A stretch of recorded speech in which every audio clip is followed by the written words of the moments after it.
बिस्मिल्लाहिर्रहमानिर्रहीम। आज का हमारा टॉपिक है black body radiation.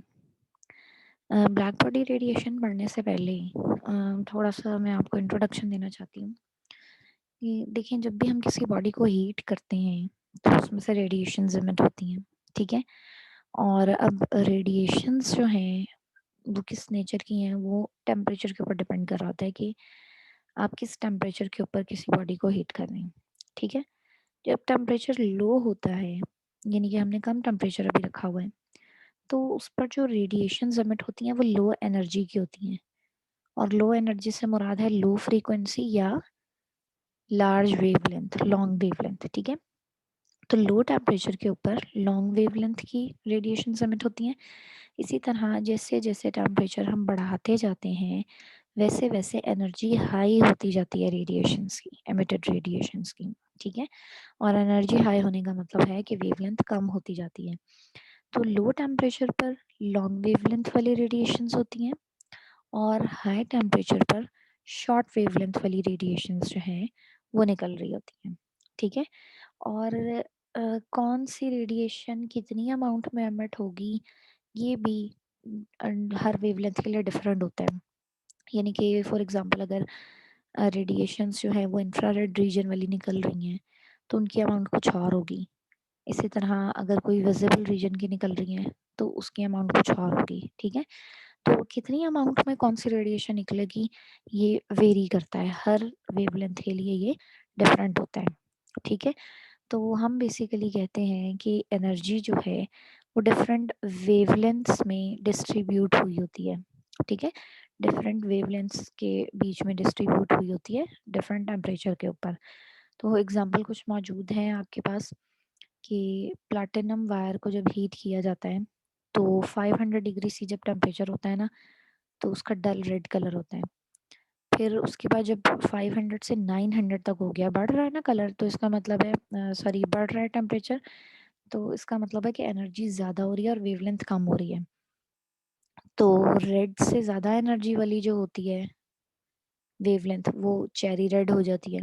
900 degree C पर उसका कलर चेरी रेड हो जाता है और फिर ऑरेंज रेड बन जाता है जब आप टेम्परेचर 1100 तक लेके जाते हैं। उसके बाद 1100 डिग्री सी के बाद जब आप 1300 डिग्री सी तक जाते हैं तो वो येलो कलर निकलता है और 1600 डिग्री सेल्सियस पर बिल्कुल वाइट हो जाता है, ठीक है। तो इस तरह टेम्परेचर वेरिएशन से जो है वो वेवलेंथ जो है वो चेंज हो रही है, ठीक है। वेवलेंथ चेंज हो रही है या एनर्जी चेंज हो रही है। हम कहते हैं energy is distributed among different wavelengths at various temperatures, ठीक है। This shows that as the temperature is increased, the radiation becomes richer in shorter wavelength, ठीक है। हम डिस्कस कर चुके हैं टेम्परेचर बढ़ने से एनर्जी बढ़ेगी या वेवलेंथ शॉर्ट हो जाएगी। तो ये था रेडिएशंस के बारे में थोड़ा सा बैकग्राउंड कि जब भी किसी बॉडी को हीट करते हैं तो उसमें से रेडिएशंस एमिट होते हैं। अब हम जो है आ रहे हैं ब्लैक बॉडी रेडिएशन की तरफ। तो सबसे पहले आपको ये पता होना चाहिए ब्लैक बॉडी क्या होती है। ब्लैक बॉडी आप समझ लें कैविटी नुमा बॉडी है, यानी कि एक बॉडी है जिसके अंदर एक कैविटी है, ठीक है। और उस कैविटी को हमने अंदर से जो है ना वो बिल्कुल ब्लैक किया हुआ है। उसके ऊपर कुछ भी उसको धुआं देकर काला किया हुआ है या उसपे वो कोयले से काला काला किया हुआ है, वो जिस तरह भी है, लेकिन the cavity is fully black, ठीक है, बिल्कुल ब्लैक है। अब आपको पता है कि ब्लैक होने का मतलब क्या है, जो भी ऑब्जेक्ट ब्लैक है इसका मतलब है कि वो सारी की सारी रेडिएशंस जो है वो एब्जॉर्ब कर लेगा, ठीक है। सारी की सारी रेडिएशंस एब्जॉर्ब कर लेगा। इस तरह की बॉडी जो है जो सारी की सारी रेडिएशंस एब्जॉर्ब कर लेती हैं और उसको जब हम थोड़ा सा हीट अप करते हैं तो वो सारी की सारी रेडिएशंस जो उसने एब्जॉर्ब की होती हैं वो एमिट भी कर देती है। इस तरह की जो बॉडी है उसको हम कहते हैं कि ये ब्लैक बॉडी है, ठीक है। तो black body is basically an ideal absorber. Absorber मतलब आइडियल एब्जॉर्बर मतलब सारी रेडिएशंस एब्जॉर्ब कर लेती है। हालांकि ऐसा होता नहीं है रियल केसेस में, सारी रेडिएशंस एब्जॉर्ब नहीं हो पाती। तो ये है ब्लैक बॉडी है ही एक आइडियल केस, ठीक है। तो ब्लैक बॉडी जो है वो एक आइडियल एब्जॉर्बर भी है और एक आइडियल रेडिएटर भी है। यानी कि जब आप उसको हीट प्रोवाइड करेंगे थोड़ी सी, तो वो जितनी भी एब्जॉर्ब्ड रेडिएशंस होंगी सारी वापस दे देगा, सारे रेडिएट कर देगा। ठीक है, तो ये बॉडी जो है इसको हम कहते हैं ब्लैक बॉडी। अच्छा, अब ब्लैक बॉडी रेडिएशंस जो हैं वो हम किस तरह से अचीव करेंगे और उसकी क्या प्रॉपर्टीज होती हैं वो हमने देखना है। बड़ा इंटरेस्टिंग सा टॉपिक है, क्योंकि यही एक एक्सपेरिमेंट था जिसके रिजल्ट्स क्लासिकली सेटिस्फाई नहीं हुए थे, और हमने नई थेरीज जो है यहाँ से बनाई थी ब्लैक बॉडी रेडिएशंस के एक्सपेरिमेंट से। ठीक है, तो पढ़ते हैं इसको। In order to understand the distribution of radiation emitted from a hot body, we consider a non reflecting object. Non reflecting मतलब कि कोई भी लाइट रिफ्लेक्ट नहीं होगी, एब्जॉर्ब होंगी सारी की सारी। तो वो इसी ब्लैक बॉडी की ही बात हो रही है एक्चुअली। ठीक है, alright, non-reflecting object such as a solid that has a hollow cavity within it. It has a small hole and the radiation can enter or escape only through this hole. तो एक whole है जिसके through जो है radiations enter होंगी या leave करेंगी इस कैविटी को। The inside is blackened with soot to make it as good an absorber and as bad a reflector as possible. तो रिफ्लेक्शन जो है उसको हमने स्टॉप करवाना है, क्योंकि ब्लैक बॉडी की बात कर रहे हैं ना, तो एब्जॉर्प्शन होनी चाहिए, रिफ्लेक्शन नहीं होनी चाहिए। ठीक है, तो इस वजह से हमने कहा कि अच्छा एब्जॉर्बर बनाना है और बुरा रिफ्लेक्टर बनाना है। The same hole appears black because the radiation that enters is reflected from the inside walls many times and is partially absorbed at each reflection until none remains. तो अच्छा, अब होता क्या है इस कैविटी के अंदर, ये जैसे आपको एक ब्लैक बॉडी ही दिखाई गई है, जब आप कोई लाइट एंटर करवाते हैं ना, तो वो लाइट रिफ्लेक्ट तो होती है लेकिन इनसाइड द कैविटी होती है, यानी कि बाहर नहीं निकलती रिफ्लेक्ट होकर। ठीक है, तो फर्स्ट टाइम रिफ्लेक्ट हुई, थोड़ी सी एब्जॉर्ब हो गई, फिर सेकंड टाइम रिफ्लेक्ट हुई, थोड़ी सी एब्जॉर्ब हो गई, एंड सो ऑन। तो ये रिफ्लेक्ट होती रहती है जब तक कि कंप्लीटली एब्जॉर्ब ना हो जाए। ठीक है, such a body is termed as black body and has the property to absorb all the radiations entering it. A black body is both an ideal absorber and an ideal radiator. तो ये black body होती है और ये ideal absorber है और ideal radiator भी है। जैसे ही हम इसको हीट अप करेंगे, वैसे ही इसमें से रेडिएशंस बाहर निकलने लगेंगी। ठीक है, ये देखें, यहाँ पे जो है ये एब्जॉर्प्शन दिखाई गई थी आपको। ठीक है, ये रिफ्लेक्शन हो रही है, और यहाँ पर जो है ना वो आपको इसकी रेडिएशन दिखाई गई है, यानी कि आपने हल्का सा इसको टेम्परेचर प्रोवाइड किया थोड़ा सा, तो इसमें से रेडिएशन एमिट हो रही हैं। ये आपको एक रेडिएशन एमिट होती हुई नजर आ रही है। ठीक है, ये लिखा भी है इमर्जिंग रेडिएशन, इंटरनल कैविटी और ये स्मॉल होल को लेबल किया हुआ है, तो ये एमिशन दिखाई है रेडिएशंस की। ठीक है, अब हम क्या करने लगे हैं, ये जो रेडिएशंस निकलती हैं ना, इनकी प्रॉपर्टीज को स्टडी करने लगे हैं। उसके लिए एक्सपेरिमेंट जो परफॉर्म हुआ था एक्चुअली, वो उसी से हम डिस्कस करेंगे और उसके रिजल्ट्स देखेंगे सबसे पहले। तो अब है इंटेंसिटी डिस्ट्रीब्यूशन डायग्राम। तो इंटेंसिटी डिस्ट्रीब्यूशन से मुराद है कि जो एमिटेड रेडिएशंस हैं उनकी इंटेंसिटी का हमने ग्राफ बनाया होगा, उसको अब हम स्टडी करेंगे।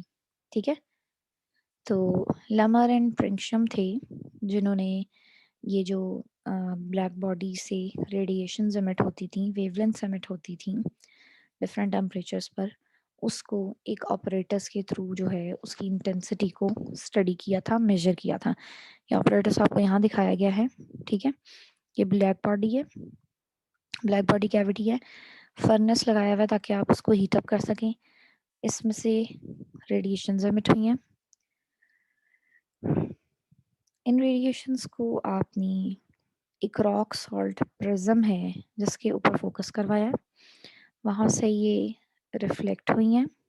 ठीक है, एक इंफ्रारेड स्पेक्ट्रोमीटर लगा हुआ है। फिर ये जो रिफ्लेक्ट हुई हैं रेडिएशंस, इनको आपने फोकस करवाया है एक रेडिएशन डिटेक्टर की तरफ। ठीक है, यहाँ पे ये जो रेडिएशन डिटेक्टर है, थर्मोपाइल जिसको लिखा हुआ है, तो ये जो रेडिएशन डिटेक्टर है बेसिकली ये इन रेडिएशंस की, एमिटेड रेडिएशंस की इंटेंसिटी को मेजर करता है। ठीक है, अच्छा जी, अब हम क्या करते हैं, ये जो इंटेंसिटी आई है ये इन रेडिएशंस की, amount of radiation, the amount of radiation emitted with different wavelength is shown in the form of energy distribution curves for each temperature in the figure 19.3। Figure 19.3 देख लेते हैं, ये देखिए, तो ये उनका एक्सपेरिमेंटल रिजल्ट है। तो आप देख रहे हैं कि एक्सेस पर आपको इंटेंसिटी नज़र आ रही है, ठीक है, दूसरे एक्सेस पर यहाँ लेवल नहीं हुआ हुआ, लेकिन ये जो है ना, ये वाला एक्सेस एक्स एक्सेस, इसके ऊपर वेवलेंथ है। ठीक है, तो अब आपने ये देखना है कि इंटेंसिटी जो है रेडिएशंस की, उनका वेवलेंथ के साथ क्या लिंक होगा, यानी कि कौन सी वेवलेंथ की रेडिएशन कितनी इंटेंसिटी में निकलेगी। ठीक है, और इंटेंसिटी आपको पता है कि एनर्जी के साथ रिलेटेड है। ठीक है, तो इन्हीं कर्व्स का अब हम रिजल्ट स्टडी करने लगे हैं। Number one is at a given temperature the energy is not uniformly distributed in the radiation spectrum of the body। अगर आप नोट करें तो एक गिवन टेम्परेचर के ऊपर एनर्जी यूनिफॉर्मली डिस्ट्रीब्यूट नहीं हुई भी, यानी कि कहीं ज़्यादा है, कहीं बहुत कम है, कहीं हाईएस्ट है एनर्जी।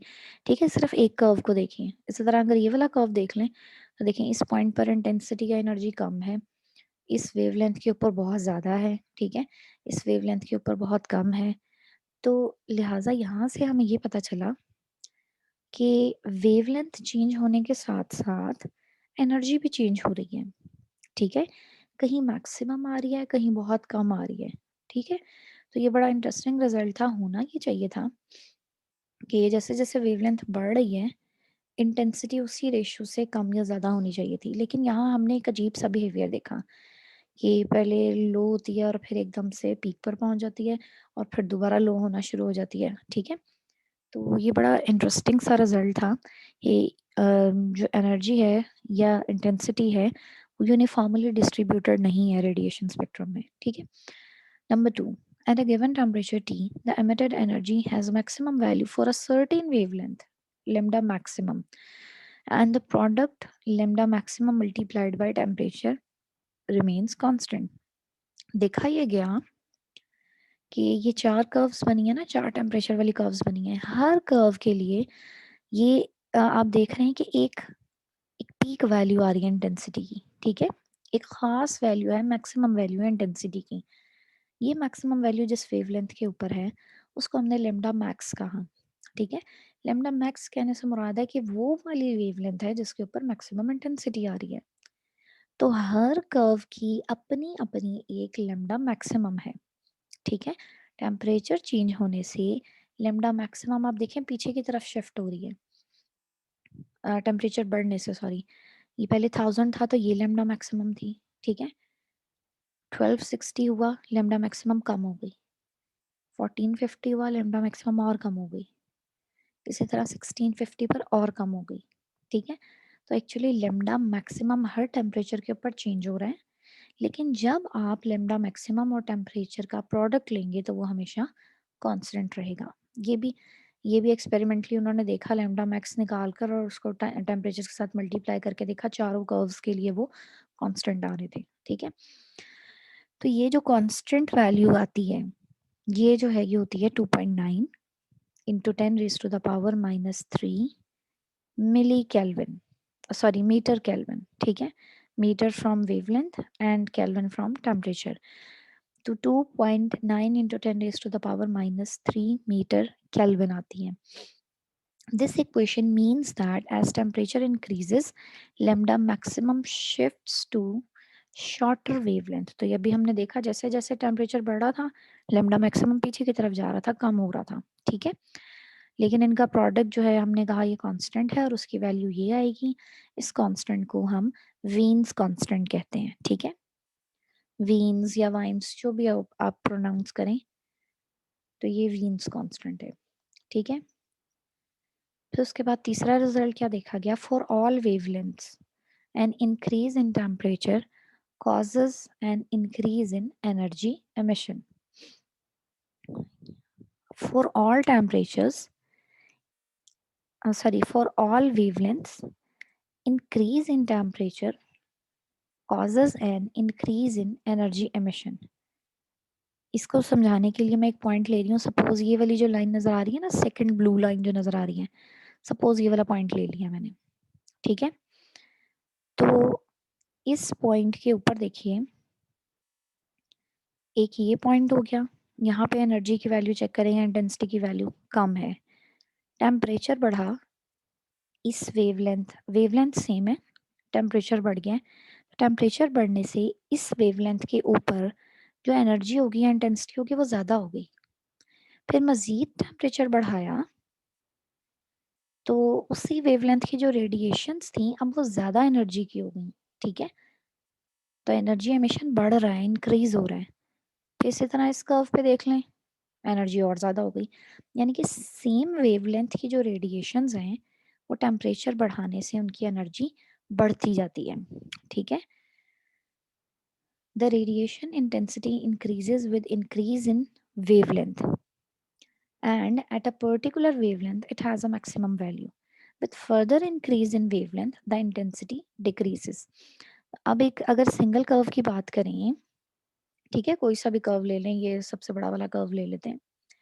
जैसे जैसे वेवलेंथ बढ़ती है इंटेंसिटी बढ़ती जाती है. देखिए वेवलेंथ बढ़ रही है, इंटेंसिटी बढ़ती जाती है. एक खास वैल्यू तक इंटेंसिटी जो है वो बढ़ती है और मैक्सिमम हो जाती है, जिसको हमने लेमडा मैक्स कहा था. लेमडा मैक्स के बाद अगर आप वेवलेंथ इंक्रीज करते हैं ना तो इंटेंसिटी जो है वो डिक्रीज होती है. ठीक है, दो रिजल्ट्स यहाँ से हमने पढ़े.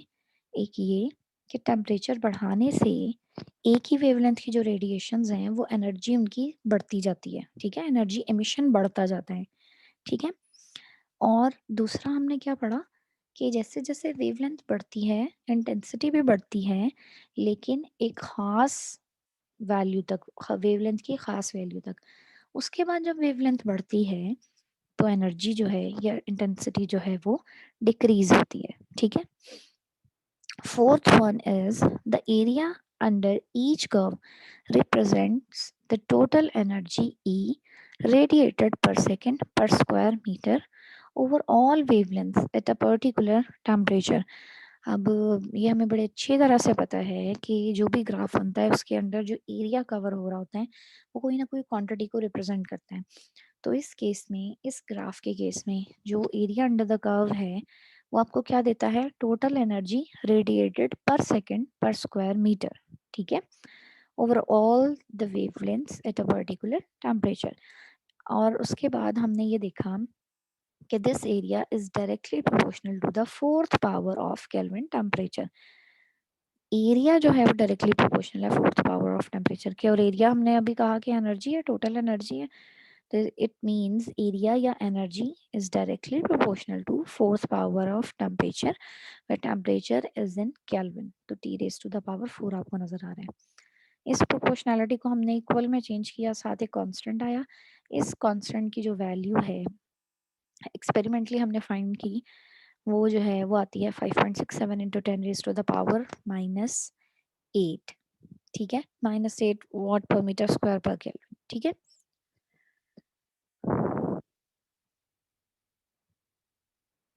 ये जो कांस्टेंट है जिसको हमने सिग्मा से लिखा हुआ है इसको हम स्टीफन्स कांस्टेंट कहते हैं. और इस इक्वेशन को, इस रिजल्ट को हम कहते हैं स्टीफन बोल्ट्जमैन लॉ. ठीक है, तो ये एक नया रिजल्ट हमारे पास आया था. इससे पहले जो हमारे पास एनर्जी का टेम्परेचर के साथ ऐसा कोई रिलेशन नहीं बनता था, लेकिन अब इस एक्सपेरिमेंट के थ्रू जो हमने नया लॉ बनाया है जो उस ग्राफ को सेटिस्फाई कर रहा है वो ये बन गया है, स्टीफन बोल्ट्जमैन लॉ. ठीक है, अच्छा, अब ये जो रिजल्ट्स थे, जो अजीबोगरीब रिजल्ट आए, जो समझ में उस वक्त नहीं आ रहे थे कि ऐसा क्यों हो रहा है.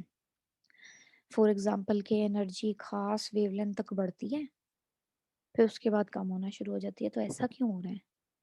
ठीक है, यानी कि शॉर्टर वेवलेंथ जब हैं तो आपके पास इंटेंसिटी ज़्यादा आ रही है, जब आपके पास लॉन्गर वेवलेंथ आ रही है तो इंटेंसिटी कम हो रही है. तो ये बड़ा अजीब सा सरप्राइजिंग सा रिजल्ट था. इसको अब सेटिस्फाई करना हमारे लिए पॉसिबल नहीं हो रहा था। क्लासिकल लॉज जो थे, जो पुराने फिजिक्स के लॉज थे, वो उसको एक्सप्लेन नहीं कर रहे थे। तो इसको सेटिस्फाई करने के लिए प्लैंक था, उसने एक नया कॉन्सेप्ट इंट्रोड्यूस कराया, फोटोन का। अब ये कॉन्सेप्ट उसने इसलिए इंट्रोड्यूस कराया ताकि जो हमारा रिजल्ट आ रहे हैं वो सेटिस्फाई हो जाए। इसमें उसने क्या कहा, इसमें उसने कहा कि जो रेडिएशंस हैं जो एमिट हो रही हैं ब्लैक बॉडी से, ये जो रेडिएशंस हैं ये कॉन्टिन्यूस नहीं है। इनकी एनर्जी जो है इन रेडिएशंस की, ये कॉन्टिन्यूस नहीं है, बल्कि जैसे मैटर होते हैं ना, पार्टिकल्स होते हैं छोटे छोटे, उस तरह ये रेडिएशंस जो हैं ये मटेरियल पार्टिकल्स से मिलकर बनी है। वो छोटे छोटे पार्टिकल, बहुत सारे छोटे छोटे पार्टिकल्स मिलकर जो हैं एक रेडिएशन बना रहे हैं, एक रेडिएशन एनर्जी बना रहे हैं। अभी बहुत अजीबोगरीब रिजल्ट था, क्योंकि अभी अभी तक जो हमने पढ़ा है, हमने देखा था कि एनर्जी वेव की फॉर्म में होती है, कॉन्टिन्यूस होती है। लेकिन प्लैंक ने ये ब्लैक बॉडी रेडिएशंस वाले रिजल्ट्स जो हैं, उनको सेटिस्फाई करने के लिए कहा, ये जो रेडिएशंस हैं, एनर्जी है, ये कॉन्टिन्यूस नहीं होती, बल्कि ये छोटे छोटे पार्टिकल्स से, डिस्क्रीट पार्टिकल्स से मिलकर बनी होती है। ठीक है। ये जो ग्रैनुलर नेचर थी, अब ग्रैनुलर नेचर वर्ड से आप समझ रहे होंगे, जैसे ग्रेन्स होते हैं, छोटे छोटे से पार्टिकल्स होते हैं, उस तरह ग्रैनुलर नेचर जो है रेडिएशंस की, ये जो है ये एटम की किसी खास प्रॉपर्टी की वजह से थी। ठीक है। उसने कहा उसको ये नहीं पता था कि ये क्यों है इसकी ग्रैनुलर नेचर। उसने कहा कि एटम की कोई प्रॉपर्टी है जिसकी वजह से ग्रैनुलर नेचर है। ठीक है। अब ये जो ग्रेन्स थे इसके, या ये जो छोटे छोटे पार्टिकल्स जो उसने कहा था जिसके ऊपर वो रेडिएशन मुश्तमिल होती है, उन पार्टिकल्स को उसने कह दिया कि ये फोटोन है। ठीक है। अब ये आइडिया थोड़ा सा इनकम्प्लीट था, क्योंकि रीजन उसने नहीं बताई। उसने कहा एटम की कोई प्रॉपर्टी है जिसकी वजह से इसकी ग्रैनुलर नेचर है। तो आइंस्टाइन जो था, उसने इस आइडिया को एक्सटेंड किया और मज़ीद एक्सप्लेन किया। ठीक है। शुरुआत जो है इस मटेरियल नेचर की, एनर्जी या रेडिएशन की जो मैटर नेचर है, उसकी शुरुआत, इस थ्योरी की शुरुआत जो है, वो कॉन्सेप्ट प्लैंक ने दिया था, लेकिन उसको एक्सप्लेन जो है वो आइंस्टाइन ने किया था। उसने कहा कि ये जो टाइनी पार्टिकल्स हैं या बंडल्स हैं, या ये जो एनर्जी के पैकेट्स हैं, अब टाइनी पार्टिकल्स से मुराद है कि एनर्जी जो है वो जिस तरह पार्टिकल्स होते हैं उस तरह थोड़ा थोड़ा उसका जो है ना वो ग्रेन से बने हुए हैं। ठीक है। पैकेट से बने हुए हैं। तो ये जो कहा एनर्जी के ये जो पैकेट्स थे, या ये जो टाइनी बंडल्स थे, उसने कहा कि ये सारे इलेक्ट्रोमैग्नेटिक रेडिएशंस का पार्ट होते हैं, सिर्फ ब्लैक बॉडी रेडिएशंस नहीं। जितनी भी इलेक्ट्रोमैग्नेटिक रेडिएशंस हैं, सारी की सारी ऐसी ही नेचर रखती हैं। ठीक है। और ये जो, अगर आप एक पैकेट उठा लें तो उस पैकेट को आप फर्दर डिवाइड नहीं कर सकते। ठीक है। जैसे एटम में आप कहते हैं ना इलेक्ट्रॉन को फर्दर डिवाइड नहीं कर सकते, उसी तरह ये जो पैकेट है, इसको आप फर्दर डिवाइड नहीं कर सकते। ये फंडामेंटल चीज है रेडिएशन की। ठीक है। ये जो इनडिविजिबल टाइनी बंडल्स थे, एनर्जी पैकेट्स थे, इसको उसने नाम दिया फोटॉन्स का। ठीक है। तो अब हमारे पास एक नया कॉन्सेप्ट डेवलप हो गया है कि एनर्जी जो है वो कॉन्टिन्यूस नहीं होती, बल्कि उसकी मैटर नेचर होती है। एनर्जी जो है वो कॉन्टिन्यूस नहीं होती, बल्कि पैकेट्स की फॉर्म में होती है। यानी कि एक पैकेट, फिर दूसरा पैकेट, फिर तीसरा पैकेट, एंड सो ऑन। ठीक है। तो अगर आप एक वेवलेंथ अज्यूम कर लें, एक वेव अज्यूम कर लें, तो वो ये कॉन्टिन्यूस नेचर नहीं होगी, बल्कि वो पैकेट्स होंगे जो उस फॉर्म में अरेंज हुए होंगे। ठीक है। अच्छा, अब एक और चीज़ आपको पता है, इलेक्ट्रोमैग्नेटिक रेडिएशंस जो है उसकी स्पीड स्पीड ऑफ लाइट के बराबर होती है। ठीक है। और मज़ीद जो है वो ये इंट्रोड्यूस कराया गया कि जो लाइट है किसी भी वेवलेंथ की, लेमडा वेवलेंथ की, उसमें एक स्ट्रीम ऑफ फोटॉन्स है। ठीक है। यानी कि फोटॉन्स ही हैं जो एनर्जी के फॉर्म में फ्लो कर रहे हैं, एक वेव शेप में फ्लो कर रहे हैं, लेकिन हैं वो फोटॉन्स पैकेट्स हैं। ठीक है। अब इनके पास जो एनर्जी होती है वो होती है HF, ठीक है। यानी कि जो एनर्जी अब हम कह रहे हैं कि एक पैकेट के पास है, ठीक है, पूरी वेव की एनर्जी नहीं, एक पैकेट के पास, एक ग्रेन के पास जो एनर्जी है वो है HF, where F is the frequency of radiation, ठीक है।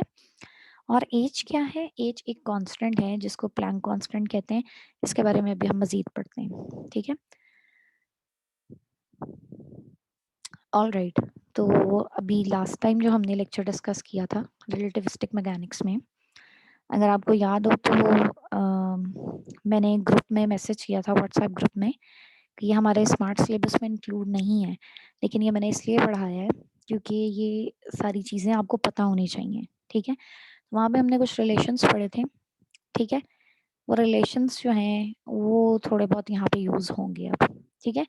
From the theory of relativity, momentum p of the photon is related to energy as, momentum का आपने रिलेशन उधर नहीं पढ़ा था, लेकिन मोमेंटम का रिलेशन होता है थ्योरी ऑफ रिलेटिविटी में। मोमेंटम का स्पीड ऑफ लाइट से या एनर्जी से रिलेशन होता है, ठीक है।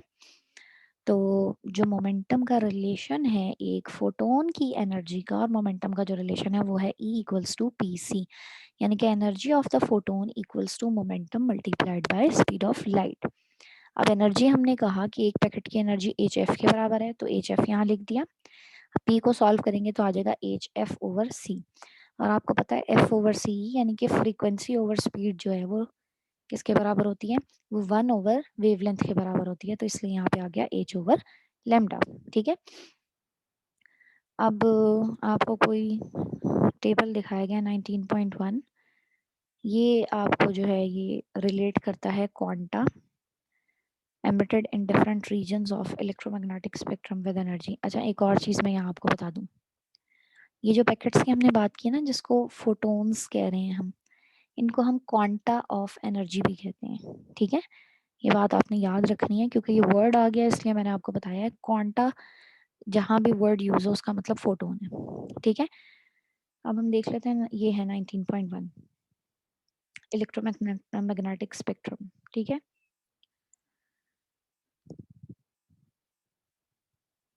तो ये डिफरेंट एनर्जी के साथ आपको रिलेशन दिखाया गया है,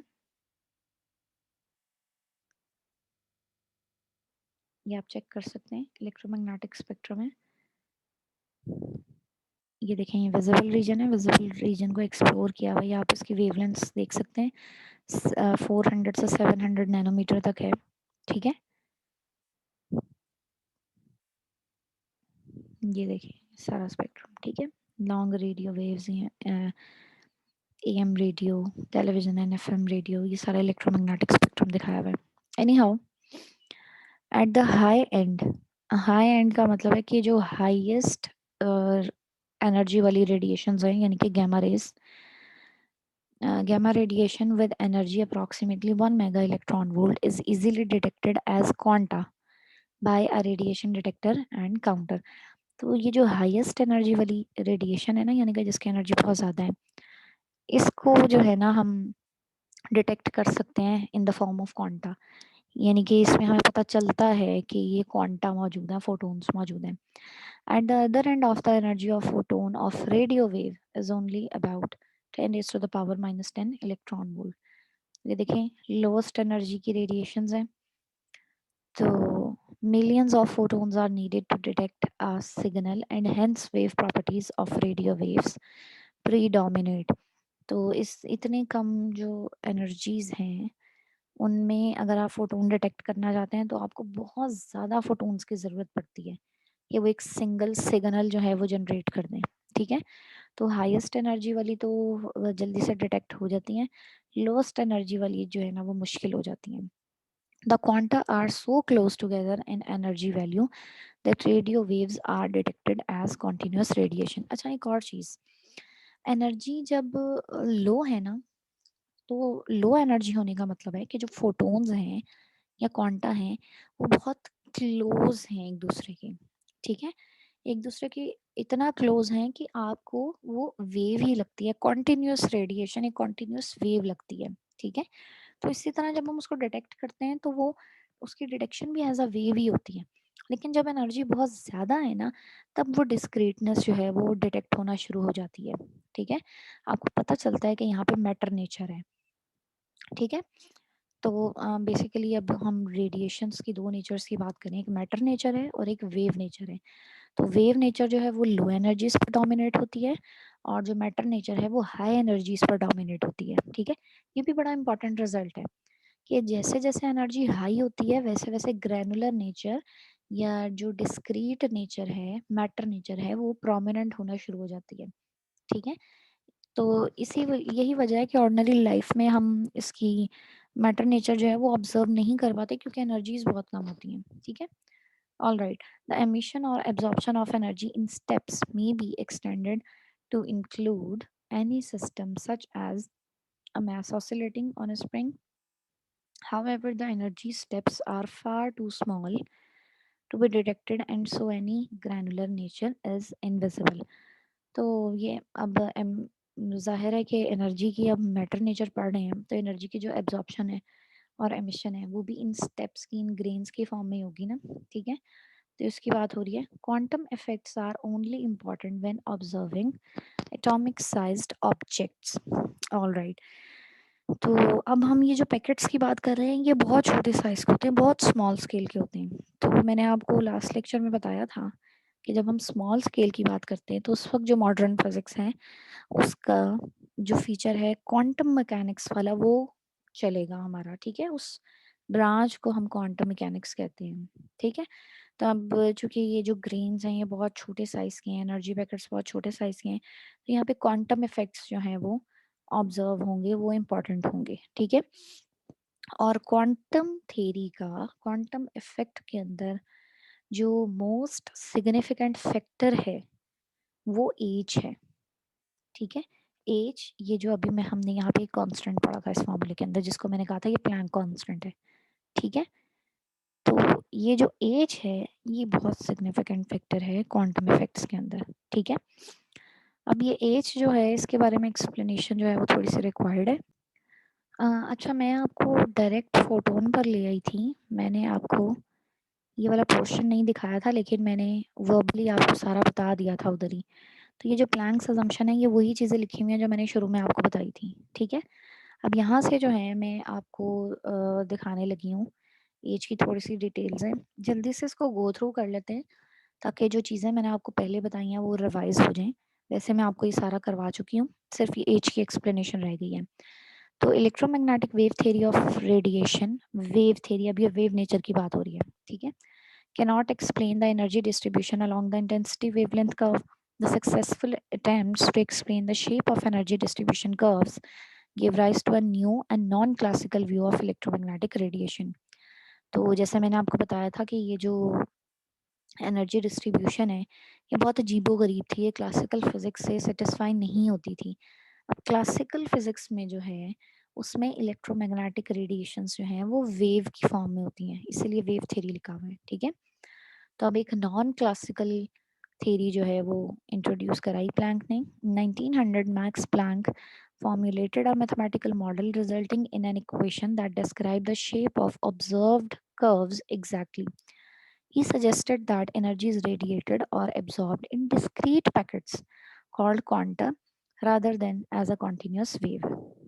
तो ये भी मैंने आपको सारा बताया कि एनर्जी जो है वो डिस्क्रीट पैकेट्स के फॉर्म में होती है जिसको हमने प्लैंक ने इसको क्वांटा का नाम दिया था, जो फोटोन है वो बाद में आइंस्टाइन ने नाम दिया था। ठीक है, तो प्लैंक जो है उसने कहा कि ये क्वांटा है instead of a continuous wave. Each quantum is associated with the radiation of single frequency. एक फ्रीक्वेंसी की रेडिएशन है ना, उसके जितने भी क्वांटा होंगे वो सारे के सारे एक ही फ्रीक्वेंसी और एक ही एनर्जी के होंगे, और वो जो एनर्जी है वो फ्रीक्वेंसी के प्रोपोर्शनल है, और प्रोपोर्शनल को जब हमने इक्वालिटी में चेंज किया तो वो h बन गई, where h is called as Planck's constant and its value is 6.63 into 10⁻⁻34 joule second. ये फंडामेंटल कांस्टेंट है क्वांटम मैकेनिक्स का, क्वांटम फिजिक्स का। ठीक है, और ये उतना ही इम्पोर्टेंट है जितनी स्पीड ऑफ लाइट इम्पोर्टेंट है। जैसे स्पीड ऑफ लाइट एक यूनिवर्सल कांस्टेंट है, एक फंडामेंटल कांस्टेंट है ना, in the same way H जो है, प्लैंक्स कांस्टेंट जो है, ये भी एक फंडामेंटल कांस्टेंट है क्वांटम मैकेनिक्स के अंदर, ठीक है। और उसकी इस एक्सप्लेनेशन पे, प्लैंक की इस एक्सप्लेनेशन पे उसको नोबेल प्राइज भी मिला था, ठीक है, क्योंकि एक बिल्कुल नई थ्योरी थी, बिल्कुल डिफरेंट कॉन्सेप्ट था। पहले इससे पहले तक हम एनर्जी को वेव ही कंसिडर कर रहे थे, लेकिन अब हमारे पास एक डिफरेंट नेचर आ गई है, डिफरेंट पॉइंट ऑफ ऑब्जर्वेशन आ गया है, डिफरेंट पॉइंट ऑफ व्यू आ गया है, जिसमें हम जो है वो उसको स्टडी करते हैं, रेडिएशंस को एज अ मैटर स्टडी करते हैं, एनर्जी के पैकेट्स लेते हैं, डिस्क्रीटनेस होती है, ठीक है। और बाद में जो है आइंस्टाइन ने इसको फोटोन का नाम दे दिया था। तो ये जो थी, ये थी ब्लैक बॉडी रेडिएशंस। और इस तरह से ब्लैक बॉडी रेडिएशंस जो रिजल्ट्स आए, उनके जो ग्राफ्स आए वेवलेंथ और इंटेंसिटी के या एनर्जी के, उससे हमने नई थ्योरी जो है वो डेवलप की। अब ये थ्योरी जो है ये मॉडर्न फिजिक्स के अंदर आती है, ठीक है। उस थ्योरी के अकॉर्डिंग एनर्जी जो है वो उसकी कॉन्टिन्यूस नेचर नहीं है, बल्कि डिस्क्रीट नेचर है, ठीक है। आज का लेक्चर यहीं तक था। Thank you so much.